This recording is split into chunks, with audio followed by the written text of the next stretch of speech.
கம்போடியாவுக்கும் தாய்லாந்துக்கும் இடையில இருக்கக்கூடிய Emerald triangle இந்த பகுதியில் தன்னுடைய இராணுவத்தை கொண்டு வந்து நிப்பாட்டுறதுக்கு அமெரிக்கா ஒரு பெரும் திட்டம் ஒன்று தீட்டுது.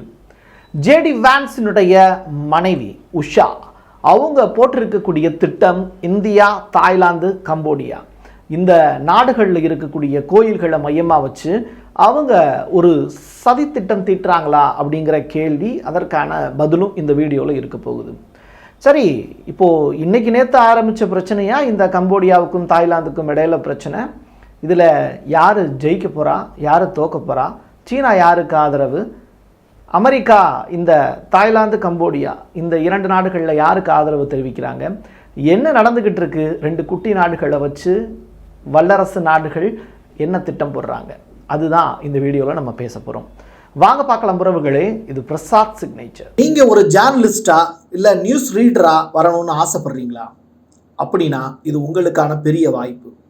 ஒரு பெரிய இலக்கோட அதற்கான முதல் படிக்கட்டு தான் இந்த பயிற்சி பட்டறை. தியரிட்டிக்கல் அண்ட் பிராக்டிக்கல் கிளாஸினுடைய முடிவில் சர்டிஃபிகேட்டும் கொடுக்கப்படும். தொடர்புக்கு 94493594 என் நம்பருக்கு காண்டாக்ட் பண்ணுங்க.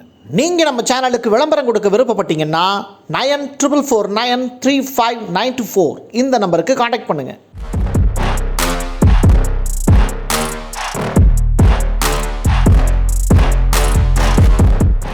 நம்ம இப்போ பேச போகிறது கம்போடியா பக்கம் இருக்கக்கூடிய நியாயத்தையும் தாய்லாந்து அமெரிக்கா சொல்படி கேட்டு செய்யக்கூடிய சேட்டைகளையும் தான் வரிசைப்படுத்த போகிறோம்.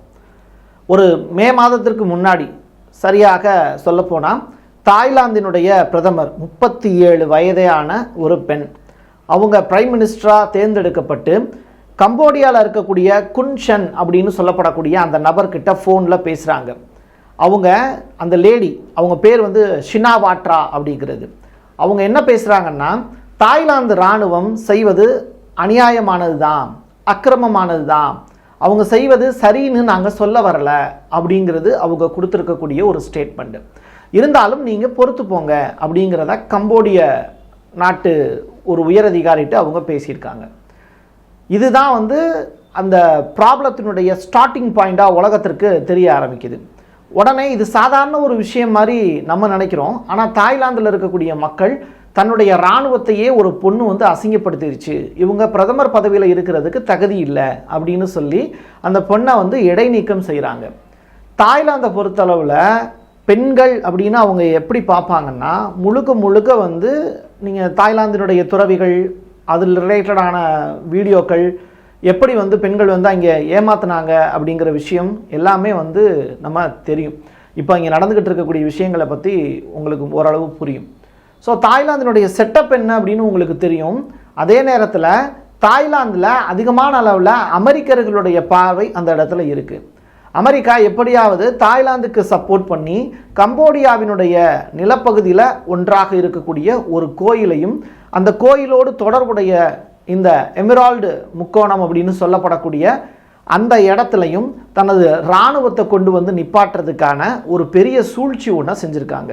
ஜேடி வான்ஸ் இவங்களுடைய மனைவி உஷா சில்குர்னி, இவங்க இந்தியாவில் சமஸ்கிருதத்தை எப்படியாவது டெவலப் பண்ணணும்னு ஒரு பெரும் முயற்சி எடுத்துக்கிட்டு இருக்காங்க. அதனால் அவங்க ஆர்எஸ்எஸோடு சேர்ந்து ஏகப்பட்ட வேலைகள் செஞ்சுக்கிட்டு இருக்காங்க. அது நல்ல விஷயம்தான். ஒரு மொழியை டெவலப் பண்ணுறது அப்படிங்கிறது, அவங்க சார்ந்து இருக்கக்கூடிய மொழியை டெவலப் பண்ணணும்னு நினைக்கிறது ஆரோக்கியமான விஷயம்தான். பட் அது மக்களுக்கு முதல்ல தெரியணும்ல, அதுக்காக தான் நான் சொல்ல வரேன். ஸோ இவங்க இப்போது கம்போடியாவில் இருக்கக்கூடிய சூரியவர்மன் காலத்தில், நம்முடைய தமிழ் மன்னன் சூரியவர்மன் காலத்தில் கட்டப்பட்ட அங்கோர்வாட் கோயிலில் இன்னமும் தமிழர்களுடைய மிச்ச எச்சங்கள் அப்படிங்கிறது இருக்குது. அங்கே புத்த மத கோயில்களும் அந்த இடத்துல இருக்குது. இப்போது தமிழர்களுடைய வரலாற்றை எப்படியாவது சிதைச்சிடணும் அப்படின்னு ஒரு புறம் முயற்சி எடுக்கிறாங்க. இன்னொரு புறம் கெமர் பேரரசால் உருவாக்கப்பட்டதாக சொல்லப்படக்கூடிய ப்ரீ விகியர் கோயில், இந்த கோயிலை வச்சும் அங்கே பெரிய சர்ச்சை வெடிச்சுக்கிட்டு இருக்கு. பட் இதனுடைய பெயர் அதுக்கல்ல, இதனுடைய முழுமையான பெயர் அப்படிங்கிறது பிரம்ம ஈஸ்வரர் கோயில். ஈஸ்வரன்னா சிவன், பிரம்ம ஈஸ்வரன் அப்படின்னு அந்த கோயிலுக்கு பேர் வச்சுருக்காங்க. ஸோ இது முழுக்க தமிழர்கள் கட்டிய கோயில். தமிழர்கள் கம்போடியா, தாய்லாந்து உள்ளிட்ட பகுதிகளில் சோழர்களுடைய காலத்தில் அங்கே போய் ஏகப்பட்ட கோயில்களை கட்டியிருக்காங்க.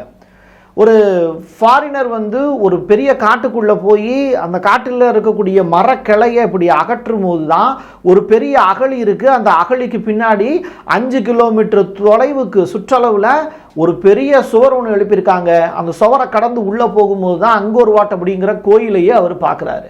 அப்படிப்பட்ட ஒரு ஒப்பற்ற கலை களஞ்சியம் இருக்கக்கூடிய ஒரு இடம் தான் கம்போடியா அப்படிங்கிற அந்த நாடு. அந்த கோயிலை கட்டினது தமிழன். அதே மாதிரி இந்த பிரம்ம ஈஸ்வரர் அப்படிங்கிற கோயிலை கட்டினதும் தமிழன். இப்படி உலகம் முழுவதும் தமிழர்களுடைய மிச்ச எச்சங்களாக மிஞ்சி இருப்பது கோயில்கள் தான். அங்கே இருக்கக்கூடிய தமிழ் எழுத்துக்கள் எல்லாத்தையும் அழிச்சிட்டு அதில் எப்படியாவது சமஸ்கிருதத்தை புகுற்றுவதற்கான எல்லா வேலைகளையும் செஞ்சுக்கிட்டு இருக்காங்கங்கிறது மக்கள் நாடறிந்த ஒரு விஷயம். இப்படிப்பட்ட நிலையில் கம்போடியாவுக்கும் தாய்லாந்துக்கும் இடையில என்னதாங்க பிரச்சனை, இதை யாருங்க முதல்ல தூண்டி விட்டது அப்படிங்கிற கேள்வி இருக்கு. தாய்லாந்து, கம்போடியா, லாவோஸ் இந்த 3 நாடுகளையும் இணைக்கக்கூடிய ஒரு பகுதியில் மே மாதம் வந்து கம்போடியாவை சேர்ந்த ஒரு வீரர் வந்து கொலை செய்யப்படுறாரு தாய்லாந்து சேர்ந்த இராணுவ வீரர்களால்.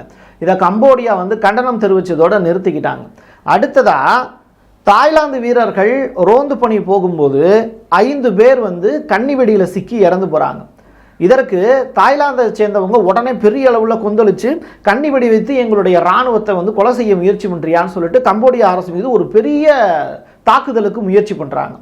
அதற்கு கம்போடியா அரசு சொன்னது, அது இப்போ வச்ச கன்னிவெடி அல்ல, அது ரொம்ப பழைய காலத்தில் வச்சது, அதுக்கான ப்ரூஃப்லாம் எங்ககிட்ட இருக்குது. ரெண்டாவது அது நாங்கள் வச்சதுக்கான ஆதாரமும் கிடையாது. அப்படி இருக்கும்போது எங்கள் மேலே நீங்கள் எப்படி கோவப்படுவீங்கன்னு கம்போடியா அரசு ரொம்ப தாழ்மையாக பேசுகிறாங்க. ஏன் கம்போடியா இவ்வளோ தூரம் தாழ்மையாக பேசுகிறாங்க? ஃபஸ்ட்டு வந்து ஒருத்தனை கொலை செஞ்சது வந்து தாய்லாந்துக்காரங்க தானே, அப்புறம் ஏன் கம்போடியா இவ்வளோ தூரம் தாழ்மையாக பேசுகிறாங்கன்னு கேட்டால் காரணம் இருக்குது. எப்பயுமே அதிகாரம் கையில் இருக்கிறவனோ ஆயுதத்தை கையில் வச்சுருக்கிறவனோ அவன் வந்து ரொம்ப அதிகாரமாக தான் பேசுவான் இல்லையா, ஆளுமையை செலுத்த நீ முயற்சி பண்ணுவான். அதுதான் இங்கே கம்போடியா மீது தாய்லாந்துக்காரங்களும் செய்கிறாங்க.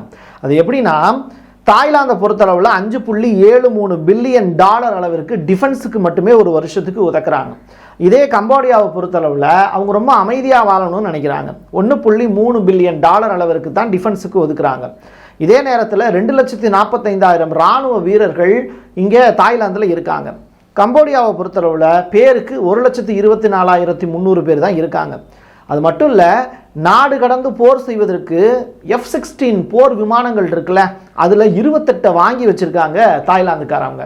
இதே மாதிரி கம்போடியா வாங்கி வச்சுருக்காங்களான்னு கேட்டால் கம்போடியாட்ட அப்படி ஒரு போர் விமானம் கூட கிடையாது. அவங்க அமைதியாக அவங்களுடைய நாட்டுக்குள்ளே என்ன செய்யணுமோ அதை மட்டும் செஞ்சு வாழ்ந்துக்கிட்டு இருக்காங்க. அங்கே இருக்கக்கூடிய கோயில்கள், இப்போ இந்த பிரச்சனைக்குரிய கோயில் இருக்குன்னு சொல்கிறாங்கல்ல, இது வந்து பார்த்திங்கன்னா பிரிட்டிஷ் காலத்தில் இல்லை, பிரெஞ்சு காலத்திலே பிரிக்கப்பட்டது. இது ஒரு நூற்றாண்டுக்கான ஒரு வார் ஜோனில் வந்து இருக்கக்கூடிய ஒரு சூழ்நிலையில் இருக்காங்க அப்படின்னு சொல்லலாம். பிரெஞ்சுக்காரங்க அந்த நாட்டை விட்டு கிளம்பும் போது 1907 இந்த சூரியவர்மன் காலத்தில் கட்டின இந்த உதயாத்திரவர்மன் அப்படிங்கிற 2வது மன்னன் அவனுடைய காலத்தில் கட்டினது தான் இந்த பிரம்ம ஈஸ்வரர் கோயில் அப்படிங்கிறாங்க. சூரியவர்மன் கட்டினது அங்கோர்வாட் கோயில். ஸோ இப்போ இந்த கோயிலை வந்து எங்களுக்கு சொந்தமானது அப்படின்னு கம்போடியா சொல்கிறாங்க.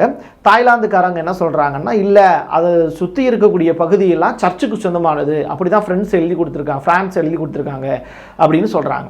சரி, அந்த கோயில் யாருக்கு சொந்தமானது அப்படின்னு கேட்கும்போது அது முழுக்க கம்போடியாவுக்கு சொந்தமானது அப்படின்னு தீர்ப்பும் வந்துருச்சு. இந்த தீர்ப்பு எப்போ வந்துச்சு அப்படின்னா 1962 international criminal court of justice வந்து தீர்ப்பும் கொடுக்குறாங்க. இதை 2 நாடுகளும் ஏற்றுக்கிட்டா கூட தாய்லாந்து மட்டும் இதை ஏற்றுக்க மறுக்கிறாங்க. அதுதான் அந்த இடத்துல பிரச்சனை.